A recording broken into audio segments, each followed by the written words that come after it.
오늘 우리에게 주신 하나님의 말씀은 누가복음 2장 1절에서 20절까지입니다.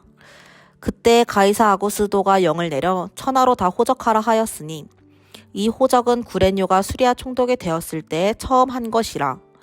모든 사람이 호적하러 각각 고향으로 돌아가매 요셉도 다윗의 집 족속이므로 갈릴리 나사렛 동네에서 유대를 향하여 베들레헴이라 하는 다윗의 동네로 그 약혼한 마리아와 함께 호적하러 올라가니 마리아가 이미 잉타였더라. 거기 있을 그때에 해산할 날이 차서 첫 아들을 낳아 강보로 싸서 구에 뉘었으니 이는 여관에 있을 곳이 없음이러라. 그 지역의 목자들이 밤에 밖에서 자기 양떼를 지키더니 주의 사자가 곁에 서고 주의 영광이 그들을 두루 비추매 크게 무서워하는지라. 천사가 이르되 무서워하지 말라. 보라, 내가 온 백성에게 미칠 큰 기쁨의 좋은 소식을 너희에게 전하노라. 오늘 다윗의 동네에 너희를 위하여 구주가 나셨으니 곧 그리스도 주시니라. 너희가 가서 강보에 쌓여 구에 뉘어 있는 아기를 보리니 이것이 너희에게 표적이니라 하더니 호련히 수많은 천군이 그 천사와 함께 하나님을 찬송하여 이르되 지극히 높은 곳에서는 하나님께 영광이요 땅에서는 하나님이 기뻐하신 사람들 중에 평화로다 하니라. 천사들이 떠나 하늘로 올라가니 목자가 서로 말하되 이제 베들레헴으로 가서 주께서 우리에게 알리신 바 이 이루어진 일을 보자 하고 빨리 가서 마리아와 요셉과 구유에 누인 아기를 찾아서 보고 천사가 자기들에게 이 아기에 대하여 말한 것을 전하니 듣는 자가 다 목자들이 그들에게 말한 것들을 놀랍게 여기되 마리아는 이 모든 말을 마음에 새기어 생각하니라. 목자들은 자기들에게 이르던 바와 같이 듣고 본 그 모든 것으로 인하여 하나님께 영광을 돌리고 찬송하며 돌아가니라. 아멘.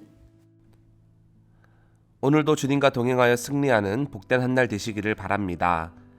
하나님은 일찍이 미가 선지자를 통해 메시아가 베들레헴에서 날 것이라고 말씀하셨습니다. 베들레헴 에브라다야, 너는 유다 족속 중에 작을지라도 이스라엘을 다스릴 자가 내게서 내게로 나올 것이라. 그의 근본은 상고에 영원에 있느니라. 이 예언대로 예수님은 베들레헴에서 태어나셨는데 우리는 예수님께서 베들레헴에서 나시게 된 배경에 주목할 필요가 있습니다. 원래 요셉과 마리아는 갈릴리 나사렛에서 살고 있었습니다. 그런데 그들이 베들레헴까지 가서 예수를 낳게 된 것은 당시 로마 황제였던 가이사 아구스토가 호적하라고 명령했기 때문이죠. 당시 로마 황제들은 세금의 원활한 징수와 식민 지배를 효율적으로 하기 위해 종종 인구조사를 시행했습니다. 이런 인구조사는 반드시 자신의 출생지에서 본인이 직접 해야 했기에 유다지파 다윗의 자손이었던 요셉과 마리아도 그들의 고향인 베들레헴으로 가게 되었습니다. 마침 산딸이 가까웠던 마리아는 결국 베들레헴에서 아기 예수를 낳게 되었고 메시아가 베들레헴에서 태어날 거라는 미가 선지자의 예언은 온전히 성취되었습니다. 즉 아구스토는 자신의 목적에 따라 호적 조사를 시행했지만 그 배후에는 당신의 뜻과 예언을 이루시려는 역사의 주관자이신 하나님의 보이지 않는 섭리가 있었습니다. 그리고 중요한 것은 누가는 오늘 본문을 통해 두 가지 사실을 강조하고 있습니다. 누가복음을 쓴 누가는 수리아 안디옥 출신으로 그에 관한 여러 기록들을 살펴보면 유대인이 아닌 이방인으로 보입니다. 그래서 누가는 데오빌로를 비롯해 자신과 같은 이방인들에게 예수님을 소개하기 위하여 복음서를 기록했습니다. 즉 누가는 본서의 수신자인 이방인 독자들이 그리스도의 탄생 사건을 잘 이해할 수 있도록 당시 로마 황제 아구스토가 인구조사를 시행한 역사적인 사건과 그리스도의 탄생 사건을 연관지어 예수 그리스도의 역사성과 실제성을 지금 강조하고 있습니다. 다시 말해 누가는 이것이 꾸며낸 이야기가 아니라 역사 속에서 실제 일어난 사건임을 드러내고 있습니다. 두 번째로 누가는 의사입니다. 골로새서를 보면 바울은 누가를 가리켜 사랑받는 의사 누가라고 불렀습니다. 이처럼 누가는 의사다 보니 예수님의 인간적인 면모를 강조합니다. 예수님은 본래 하나님의 본체시나 인간의 육신을 입고 이 땅에 오셨다는 사실을 누가는 더욱 부각시키고 있습니다. 따라서 이런 이해를 바탕으로 오늘 본문을 더욱 깊이 살펴보면 첫 번째로 예수님은 겸손의 왕으로 이 땅에 오셨습니다. 7절은 다음과 같이 말합니다. 첫 아들을 낳아 강보로 싸서 구유에 뉘었으니 이는 여관이 있을 곳이 없음이러라. 본문에 나오는 강보라고 번역된 원어는 찢는다 라는 말에서 파생된 단어입니다. 즉 신생아가 태어나자 급히 옷을 찢어 아기 예수를 감쌌다는 뜻이죠. 신생아를 덮을 천도 없어 임시 방편으로 급하게 준비했다는 말입니다. 게다가 이미 여관은 가득 찼기에 어쩔 수 없이 요셉과 마리아는 마구간으로 향했고 아이를 눕힐 공간도 없어 구유에 뉘었다고 오늘 본문은 우리에게 말해주고 있습니다. 예수님은 분명 왕이신데 왕으로 이 땅에 오셨는데 당시 로마 제국의 황제와 비교해 볼 때 너무나도 초라하고 처량한 모습으로 이 땅에 오신 셈입니다. 여러분, 이 세상 임금은 힘과 권력을 이용하여 더 높이 올라가려 합니다. 그런데 예수님은 이 세상 임금보다 훨씬 더 높으신 분임에도 우리를 위하여 한없이 낮아지셨습니다. 가장 낮고 가장 초라한 모습으로 우리에게 오셨습니다. 그래서 이사야 선지자는 그리스도에 대해 예언하기를 그는 주 앞에서 자라나기를 연한 순 같고 마른 땅에서 나온 뿌리 같아서 고운 모양도 없고 풍채도 없은즉 우리가 보기에 흠모할 만한 아름다운 것이 없도다 라고 말했습니다. 그럼 여러분, 예수님은 왜 이런 모습으로 이 땅에 오셨을까요? 그 이유는 바로 우리의 친구가 되어주기 위하여 그렇게 하신 겁니다. 낮고 천한 우리의 연약함을 채울하기 위하여 예수님은 가장 겸손한 모습으로 이 땅에 오셨습니다. 그래서 구주 탄생이라는 기쁨의 좋은 소식도 오늘 본문을 보면 당시 가난하고 초라했던 목자들에게 가장 먼저 전해졌습니다. 이처럼 예수님은 가장 낮고 초라한 우리의 친구가 되기 위하여 하늘 보자 버리고 이 땅에 오셨는데 2023년 올 한 해 우리도 이런 예수님의 모습을 닮아 언제나 낮은 곳을 향하여 가기를 소망합니다. 또 예수님을 닮아 소외되고 연약한 자들의 친구가 되는 우리 모두가 되기를 진심으로 바랍니다. 두 번째로 예수님은 평화의 왕으로 오셨습니다.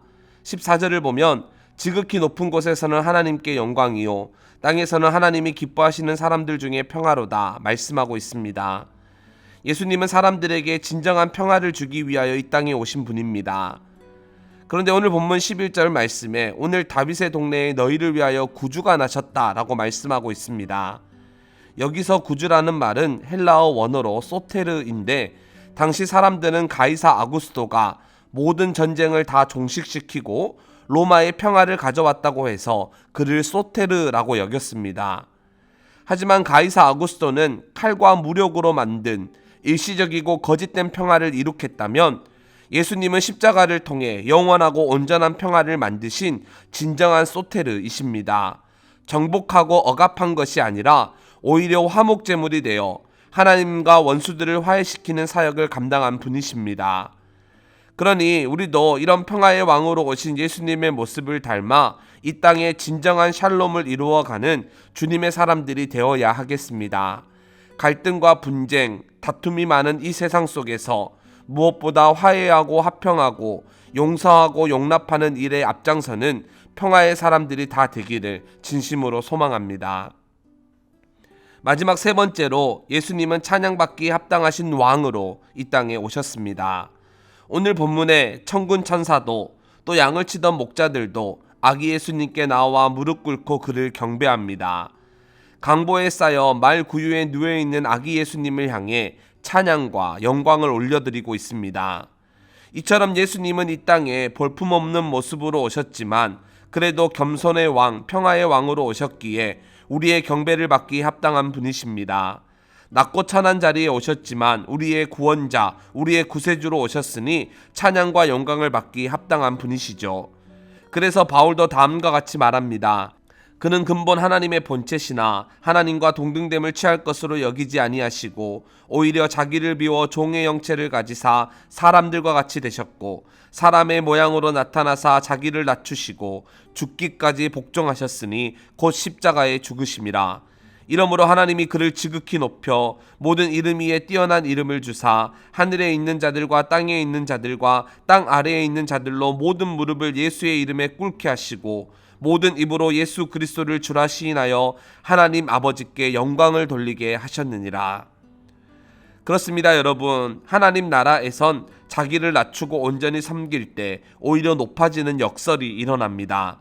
그래서 예수님은 누구든지 크고자 하는 자는 너희를 섬기는 자가 되고 너희 중에 누구든지 으뜸이 되고자 하는 자는 너희의 종이 되어야 한다고 우리에게 말씀하셨습니다. 그러니 겸손의 왕, 평화의 왕으로 오셔서 찬양과 영광을 받으신 주님처럼 올 한 해 무엇보다 겸손하게 낮은 자리에서 섬기고 또 힘있게 복음을 전파하여 이후 칭찬과 상급을 얻게 되는 모든 서문 가족들이 다 되기를 진심으로 축원합니다.